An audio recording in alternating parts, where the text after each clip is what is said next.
conflict, violence, war-like situation and massive upheaval is taking place in India's backyard, in Afghanistan, in a country where India in the last few years has made significant inroads in terms of investment in building and rebuilding that country and having ties with the government there. But after almost 2 decades, the US army and troops are finally pulling out completely. After 2 decades of trying to solve Afghanistan's problem, root out complete terror and break down the destructive forces there, the US is finally pulling out. And frankly, it couldn't care anymore in terms of the gains or the losses that they may have seen. They're out of there. What happens next is probably not going to be their concern in the immediate term, unless it hits them again. But it is of concern to us, because what is already happening at a very, very fast pace is that Taliban forces have begun to take control again. They are actually already claiming that they have taken control of almost 80-85% of the territory. So the government denies that, but the situation is grim. Today it was all about the Ghazni city and how they have surrounded the town there, moved in large numbers, and are in a battle with the forces there. Before this, there was another city, one after the other, from Kandahar to Ghazni. Our government has already evacuated our diplomats and our officials from multiple cities there where really consulates and embassies are non-functional. We need to see now what happens in Kabul.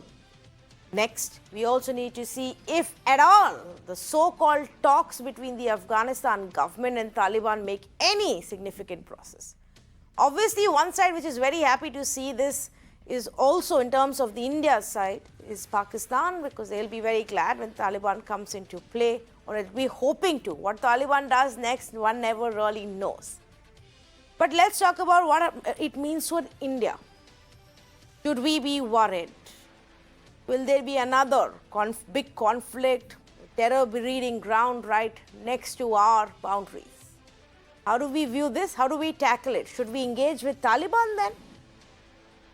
Or should we completely disassociate? I say good evening to Mr. Vivek Kachu, former ambassador of India to Afghanistan, Kabir Taneja, fellow at the Observer Research Foundation at the ORF. Thank you so much, Mr. Kachu. Let me begin with you, because you've written a very interesting piece today about how India should tackle this and, perhaps plan engagement and engage itself with Taliban. Now, why would you say that? What's the argument there?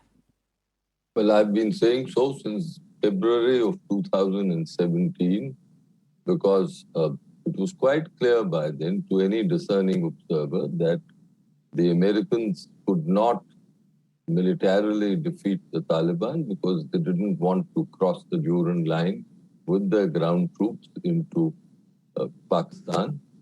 And as long as the Taliban had sanctuaries, they could keep up the operations, the military operations in Afghanistan. Given that situation, it was obvious also that the Americans, other NATO countries, and the Afghan government would be compelled to negotiate with the Taliban. And through these negotiations, the Taliban would once again become a significant factor in Afghan politics. And now, whether one likes that or not is a different issue. But this is the reality that was facing. And diplomacy had to be deaf. We didn't have to be rooted in positions that of the past, of the 1990s, or even though that which obtained, say, in the first decade of this century, but had to be nimble.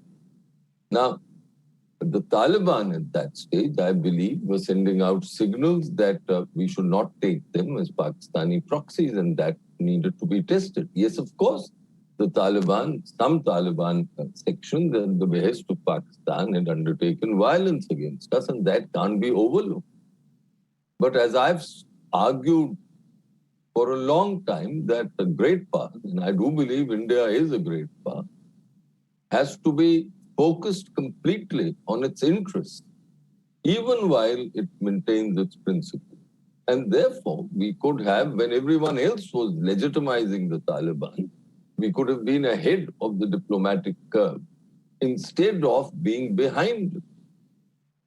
And that is what I felt for the last 4.5 years, based on my experience of dealing with Afghanistan since 1995. Yes. And yes. I feel sad today that we went behind the diplomatic curve and now we've got to catch up. Okay. And that requires a flexible approach. It also requires as that we shouldn't stand on ego. And one last sentence. What have the Americans suffered? They suffered a strategic defeat in Afghanistan because whatever Biden may say, one of the objectives which developed in America was nation building in Afghanistan. And they failed there completely. And today, their only interest is to ensure that the Taliban don't provide sanctuary to Al-Qaeda. I think ISIS they won't, because there is a problem between the Al-Qaeda and the ISIS. And so they will monitor that Afghanistan doesn't become a center from where there can be terrorist attacks on American interests. Apart from that, I think they have no other interest. Correct. So we've got to now look after our interests. I would say that many believe that why should they or Russia or anybody else care unless it becomes a threat or a breeding ground for terrorists for them. But we would care a lot more perhaps because we are in this region. In fact, I just wanted to also highlight, Kabir, that in the last few years, we've gone miles in terms of announcing investments, partnerships, backing the Afghan government in building the infrastructure for them. So, like Mr. Kaju says, one, we are perhaps behind the diplomatic curve in engaging with Taliban, but would our steps in the last few years have also further made things complicated for us? Look, investments and all are fine, but beyond a point, you have to take hard decisions when it is required of you. And that's something that we didn't do. We can keep on saying we've invested $3-4 billion and built goodwill with the Afghan people. But if you can't protect your interest, including the goodwill with the Afghan people, then it's sort of a lost cause. And as Ambassador Karju was saying, we were behind the curve in that. Even if today, if you do decide, fine, we will talk to the Taliban, they are going to sit as equals across from us as tables. On the table. They are not going to be in a position where, India or any other country is going to be able to make demands of them and think of having a higher both tactical or strategic ground against the Taliban in Afghanistan. So as far as the whole point of investments is concerned, because it keeps on coming, day in and day out that India has invested $3-4 billion there.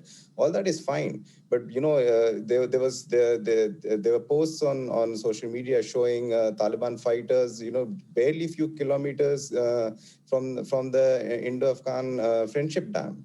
And the guards who were supposed to be guarding that dam were also in the firing line, and some of them were killed. So, we have to sort of think a little further, think a little faster on what is happening in Afghanistan on the ground, because it is not going to stop for anyone, or the Taliban is not going to stop for anyone to think and come back, with a better sort of answer or solution to what they are offering. Okay, so here is a follow-up question to you, Mr. Vivek. So what is it to us? What now, once Taliban takes control of Afghanistan and they do what they have to do? Is it of any interest or business to us? Of course it is. Any Afghanistan impacts our security. And therefore, we will have to do business with the government in Kabul. Now, an important point is that the situation in 2021 with respect to the Taliban is entirely different from that which existed between 1996 and 2001, when the Taliban were inflicting all the horrors of the Islamic Emirate on the people of Afghanistan, and the international community had denied it legitimacy. Now, the External Affairs Minister is saying that there should be a legitimate government in Afghanistan. Of course, if the international community comes together to tell the Taliban that they must have an interim government, that they must have an inclusive government, that the reenactment of the 1990s situation or policies is not acceptable to the international community, then it's a different matter. But my suspicion is that even in, say, the SCO meeting that is coming up, for which Mr. Jaishankar is going, and there will be other states, SCO states, and their leaders, including Imran Khan and Ghani, President Ghani. There, I'm confident that all the right kind of statements and pious principles, as I call them, will be enunciated. But what is the situation on the ground? I suspect that the Chinese, the Russians, the Iranians, and the Iranians, of course, are not members of the SCO, but all of them and the CA, the Central Asian states, will look after their individual interests vis-a-vis the Taliban. So today we've got to make up for lost ground, and the sad part is that it need not be so. It need not have been so. My last point to you is that when we talk of investments, let's be clear, there have been no commercial investments in Afghanistan. We've had a very active and I think a very constructive and popular assistance program. And there's a difference between an assistance program and investment. And I believe that our assistance program has been appreciated by all sections of Afghan society. I, for one, would be very surprised if the Taliban, even if the Pakistanis instigate them, I'll be very surprised if the Taliban decide to destroy the infrastructure built by India. At least till now, there is no indication that they will, for example, at the Friendship Dam, that they will seek to destroy it. Why? Yes. We'll see. If they do, then of course we'll draw certain inferences, but there's no evidence till now that they will do so. Yes, you're absolutely right. In fact, I will correct, the phrase that I used when I said investment. I did mean, things in terms of helping them build hospitals, from parliament to railway station, to a cricket stadium and whatnot, and what that has meant for people in Afghanistan. But what you said, I'll pick up that point and take it to Kabir. Can Pakistan really try and use this to their leverage, their connection with Taliban against India, or will all this goodwill that we were just talking about actually help us in any way? No, I think, Pakistan will use it till the point that they can. But I agree that with Ambassador Kachhu, it's not a whole, zero-sum game for the Taliban as far as Pakistan goes. They have used the international community as a platform to have talks via the Doha process. The Doha process has met a number of countries over the years. And that is, I don't think they are going to squander that suddenly by, if Pakistan says do X, Y, and Z, and they will just blindly do the X, Y, and Z. I don't think that is going to happen. Of course, that does not mean that Pakistan does not have a large blessing hand over the Taliban. That still remains. But to think that if, tomorrow there's some sudden command comes from Pakistan that you have to do this, the Taliban is in a position to outrightly say no, because that does not match their interest. Okay, well, I'm afraid I'm completely out of time, but it was great to have you, Mr. Kachhu, and thank you, Kabir, for also joining us, both of you, with all of your insights, tracking very closely the way Taliban is now moving in and taking control, pretty much clear which way Afghanistan is headed. What is our government going to do? That's the big question. Thank you for joining us.